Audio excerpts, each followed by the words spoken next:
Howdy, I'm Kurt Williams, and these are this week's new comics.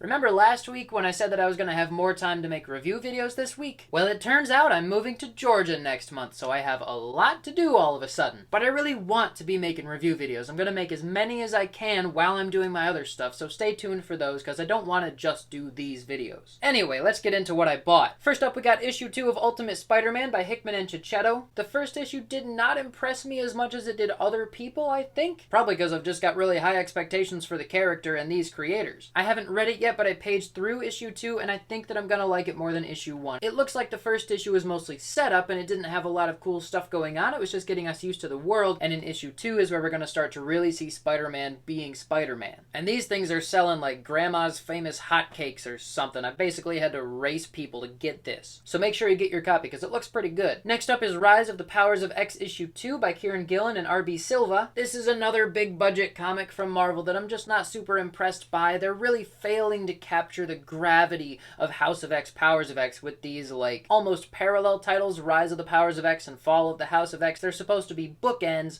on the Krakoan era, but these series just aren't capturing the same energy as Hickman's House of X, Powers of X series at the beginning of the Krakoan era. But you should buy it if for nothing other than Silva's art because he is a great artist. It's really good stuff. Then I've got issue 5 of Gods by Hickman and Valerio Schiti, another series that's been a little bit lamer than I expected it to be, but it's still pretty good. It's not exactly my favorite comic that I bought this week. Here's one that I am excited about, issue 2 of Animal Pound by Tom King and Peter Gross. I made a video about the first issue a while ago and I tried to break it down and relate it to Animal Farm, which is what it's a modern retelling of. Like I said in that video, if you can appreciate Animal Pound as a retelling of Animal Farm, then you'll probably really like it. But if you don't know anything about Animal Farm and you can't see any of the parallels, then it's probably just not that great of a comic. But Peter Gross's art is pretty good. He's doing a really good job of drawing cats and dogs and rabbits in natural looking poses, which is pretty difficult. So as somebody who appreciates Animal Farm, I am very excited to read this, and I love this cover. It's a really nice propaganda looking cover. Next is issue 4 of The Holy Roller by Rick Remender, Andy Samberg, Joe Trohman, and Roland Boschi. I've made a couple videos about this series, and I think this is one of those series that gets better as it goes. Just paging through this issue, I could see some plot twists that I wasn't really expecting, and I'm really excited to get into it. If you haven't been reading this, it's really fun and well done. I absolutely recommend it. Next, we've got issue 49 of X-Force by Benjamin Percy and Robert Gill. I could not possibly tell you what's going on in X-Force right now because I just don't really care. Beast has been steadily turning into Dark Beast for the entire Krakoan era, and it just felt so unnatural that I just tuned out pretty quick. It's a nice homage cover that they have here, and I like that they have Wonder Man with Beast again. That's a nice classic reference, but I doubt it's going to be anywhere near as friendly as it used to be. Anyway, this looks okay. I don't know how its continuity fits in with the whole Sabretooth war going on right now because X-Force was kind of taken out of the picture in that series. So I don't know. We'll see. Next up, I got issue 9 of Incredible Hulk by Philip Kennedy Johnson, and we got Danny Earls as a guest artist for this issue. A lot of people have been liking this series, and I think it's pretty good. I don't think it's nearly as good as Immortal Hulk, but it is better than the last run on Hulk by Donny Cates. It's kind of spooky, monster-based Hulk stuff. It's pretty cool. Not exactly the freshest angle ever, but relatively fresh. Next, I've got issue 2 of Cobra Commander by Joshua Williamson and Andrea Milana. I was okay with the first issue. I'm not a fan of the G.I. Joe series, so maybe I just can't fully appreciate it like other people can, but I thought the writing was a little bit clunky. We'll see if this is an Ultimate Spider-Man type situation where issue 2 gets to really breathe and stretch its wings so I can appreciate it more. I just don't know. Here's something cool. I got this Ashcan, which is like a preview issue of Man's Best by a couple people whose names I'm not even going to try to pronounce. Flipping through it, I'm definitely excited about the series. I love the coloring work. The pencil work is also really fresh looking. It's got its own very unique style that it's locked into. I haven't read it, obviously, so I don't know if the writing is good, but just visually speaking, I like it. So issue 1 is going to be in stores in March 2024, and I will definitely be picking it up. And I recommend you do so too. Next, I've got issue 1 of The Six Fingers by Dan Watters and Sumit Kumar.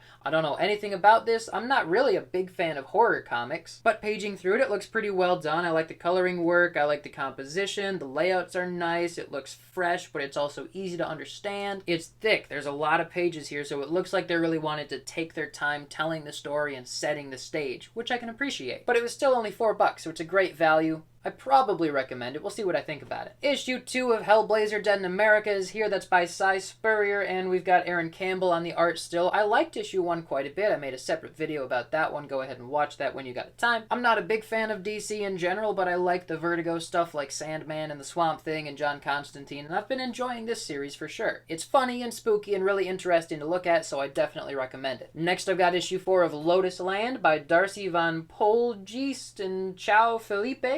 I'm really sorry if I pronounced those wrong. This series is like cyberpunk noir, and sometimes it's really good and sometimes it's just kind of okay. It's one or the other almost all the time. The art is pretty cool. It reminds me a lot of Gabriel Ba from Umbrella Academy, so if you liked that, you'll probably like this. I've been starting to lose interest in the series in general, but I'm still collecting it because maybe when I have all of it, it'll be more cohesive and interesting. And then the last issue that I bought today is issue 3 of The Sentry from Marvel. That's written by Jason Liu and illustrated by Luigi Zagaria with David Cutler, or whatever that means. This is, not that good. There's some cool ideas here, but I don't think that the follow-through is all that great. I'm really only collecting it so that I can be well-versed in why I don't like it. But, like I always say, you might like it, and that's great. Maybe you see something to appreciate there that I'm not seeing, and I would love to know your thoughts on why. Also, I guess I can't make any promises about how many review videos I'll make this week, but if you'd like to see something reviewed, I will do my absolute best to do so just let me know in the comments. And if you know of any good comic stores in Atlanta,